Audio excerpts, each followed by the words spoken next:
These are the top 5 markers on blood work that actually matter whilst doing TRT. If you are doing a steroid cycle, then please, I would watch a different video. In fact, no, you know what? Stay here, watch this video as well, because it will have some solid advice to you. Now, again, this is just my opinion. These are the top 5 things that I would recommend my clients and something that I keep a close eye on because these are very, very important. So if you're doing a TRT cycle, number 1 would be testosterone. That is the main thing. Because if you are taking testosterone, then you need to make sure that your testosterone is high. What you don't want to be doing is taking testosterone and it's just what it would have been naturally, because it's pointless getting all the side effects of taking a form of testosterone that your body hasn't produced, and you're not actually getting the testosterone. You'll just get the side effects with the same amount of testosterone that your body is producing. So that's the number 1 thing. And how do you do that? You do regular blood work and you make sure that the testosterone is correct, the dosage is correct, and the administration is bang on. Spoke about this in other videos, but I'll go over it again. If you talk about the Holy Grail, the 1 ml per week, you can split it into sub-Q shots, either 2. So you could do 0.5 on a Monday, 0.5 on a Thursday, or you could do 0.33, I think that's about right, ml, Monday, Wednesday, Friday, or every other day. But please make sure you take a note of it so you're not missing jabs and you're not doubling up on certain days. So that's the main thing. If you're taking testosterone, you've got to make sure your testosterone is high. Otherwise, what is the point in taking testosterone? I don't see the point of it. Don't do it. If you don't want high testosterone, if you don't want to feel young, if you don't want to wake up with a rock hard libido, don't take it. It's plain and simple. Do not do testosterone. If you are fat, if you are overweight, do some cardio, lose some weight, get on a good diet, figure it out, let your natural testosterone come back to its ultimate peak, and then think, am I ready for testosterone? Is this something that I want to do? It's a lifelong journey. Do I want to do testosterone? So that's number 1, your testosterone. Number 2, estrogen. If you take testosterone, what comes with testosterone is the side effects. And one of the main things that raises side effects immediately is estrogen. A couple of things to note on estrogen. Water retention, bitch tits, gynomastia, acne, oily skin.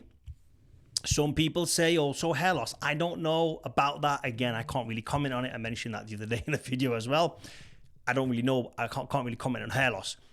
There's a whole host of other side effects. A blood pressure increase, which is really bad. Your blood pressure goes up and everything else starts to burn. Everything in your whole body starts to burn. This is why they call blood pressure the silent killer, because you can have high blood pressure and it will sit there in the background, working away on you, etching away at all your organs from the inside, your livers, your kidneys, your plaque, everything will be building up and you won't even know about it. So you need to make sure your estrogen is low. How do you combat estrogen? Lose fat, do cardio, eat a very good diet, try to reduce the carbohydrates. Failing that, Proviron. That's what I recommend. I don't recommend any AIs. You can fix on TRT, not steroids. You can fix your estrogen naturally on TRT. Do not be taking any AIs. Don't buy into this. Let's mask the high estrogen with an AI, because when you open the door to AI, and for those people that don't know what that is, it's what stops the buildup of estrogen. That opens the door for a whole host of other issues. So please be very careful when it comes to that. Number 3, hematocrit. Red blood cell production, red blood cell count. What is it? Why is it important to keep low? The best way to think about this is, imagine your blood. It's like water going through the vessels, in and out, into your heart, into the 4 chambers and straight out. It's flowing nicely. All of a sudden, that blood starts to get jelly-like. It gets a little bit thick. When it's faced with a little bit of a blockage, just a tiny bit of a blockage, a bit of plaque here and a bit of plaque there, and it's trying to maneuver its way through to the heart and it gets stuck, what happens? You have a heart attack. very dangerous. You can have a, you can have a stroke. Many things can happen. It's very, very important. A lot of young bodybuilders have strokes because of the high hematocrit. High hematocrit comes with what? High blood pressure. High blood pressure comes with what? Liver, kidney damage. This is why it's so important to hire someone who knows what they're doing. Link is in the description as always. I keep saying that. Next. Oh yeah, let me tell you how to fix hematocrit first and foremost. So there's a couple of ways to fix hematocrit. The easiest, lowest hanging fruit is to add more volume of water. Drink more water. Simply drink more water to hold it at bay. Now, a couple of little tricks and tips that I use with my clients is fish oil. High fish diet thins your blood out. Failing that, you can take black seed oil. That will also thin your blood out. Okay? Now, if it gets to the point where it's urgent, like you've got your blood test done and it's absolute urgent that your hematocrit is through the roof, what I recommend is a low dose aspirin daily until you figure that shit out. 75 milligrams every day, preferably at night, so that you don't feel too queasy throughout the day. Take it at night and that should cover you until you fix the shit. Don't be masking it. Remember, guys, this is not steroids. When you're taking heavy dose of steroids, you're probably going to need aspirin long term. There's a lot of bodybuilders out there that take aspirin long term, and probably there is a lot of health benefits to aspirin long term. But I always try to do the bare minimum. So on TRT, you should not have high hematocrit if you get your diet in check, your cardio in check, your health in check, your supplements in check. You do not want to be doing aspirin every single day. But if it's at danger zone, if it's at crisis stage, take the aspirin, figure the shit out, and then you can wean yourself off it. Number 4. Cholesterol. I'm sure many people know what cholesterol is. There is 2 types of cholesterol, the readings that you want to be looking for on blood work, and that is HDL and LDL. LDL is the bad one. That's the one that you want to keep low, because if that's high, that is going around your arteries. It's going around the little tunnels and channels, and it's just sticking plaque to each side, up, down, wherever. The HDL is the cleanup crew. They're going around picking the plaque off. And these 2 coincide with each other every single day, multiple times a day, continuously, forever, until the end of time. And one is trying to cause you a heart attack and a blockage, and the other is trying to stop that blockage from happening. So you need to know how to manage it.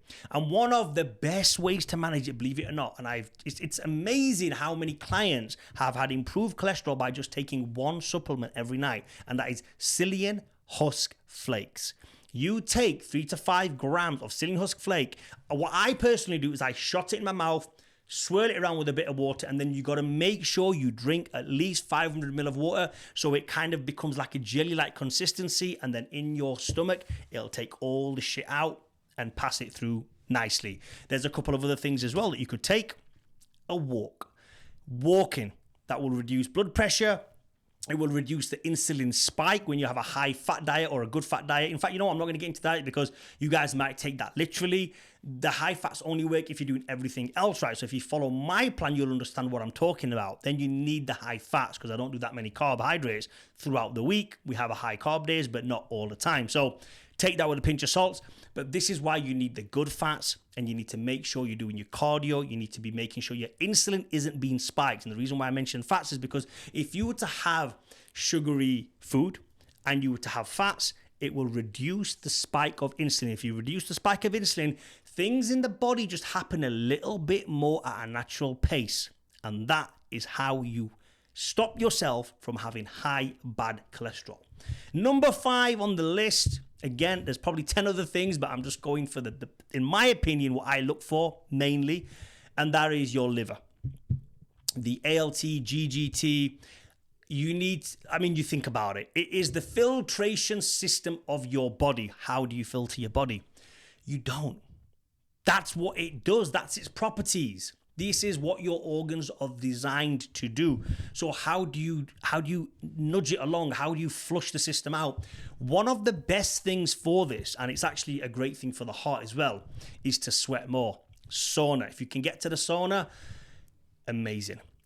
Personally, I wouldn't like to do it. The people say do it in the morning. I like to train in the morning. After training, would be ideal. 10 to 15 minutes in the sauna, get a good sweat on. Or if you're doing cardio after training like me, kind of mimic your own body into a sauna. So I don't know if many people see me at certain gyms or have seen me in the past come to train at certain gyms. When I am doing my cardio, even when I'm at home doing my cardio, I will put on a dry fit t-shirt, a long sleeve jumper, and then a hoodie on top. Put the hoodie over my head. I have my screen in front of me, and then I put my headphones on so the hoodie is fully covered. And within 5 minutes, just by the temperature alone, I'm sweating, and this is causing my body to sweat and give everything a nice detox. Of course, pomegranate juice straight after training is another great thing that I use. Has crazy amounts of polyphenols in there and a couple of antioxidants in there that reduce inflammation, and all this inflammation getting reduced is helping your insides work better. The other thing is, well, you could add beetroot juice to that. I have a lot of grape juice. There's a couple of health benefits there, but do not take what I'm saying literally in the sense where, because you need to make sure everything else is right. Someone mentioned earlier on, I talk about grape juice a lot. I have grape juice multiple times a day, but that's because everything else is right. If you had multiple times a day grape juice, you'd be spiking insulin for no reason. So there's always a method to the madness. You can't just think, okay, pomegranate juice is very good for me, so therefore I'm going to have it 3-4 times a day. It doesn't work like that. There has to be a time and a place for it and a reason to have it. Like when I have my dates after training, my glycogen is at its lowest at that point in the 24 hours of the day. That is the lowest my glycogen is ever gonna dip, because I wake up in the morning, I have my morning elixir, I have my liter drink, which is lemon and lime. I train for 2 hours. I do 1 hour weights and 1 hour cardio, and that at that point, after that cardio session finished, I can have the dates, because my glucose is at its lowest it's ever in the next 24 hours. So that's why I have it at that time. So hopefully that gave you some value. If you want me to read your blood work, link is in the description. And comment down below if you kind of want to know a bit more information about this, because there's so much more to go on. These are just my top 5. I want to kind of go on, but I don't want to make the video too long. Like and please subscribe.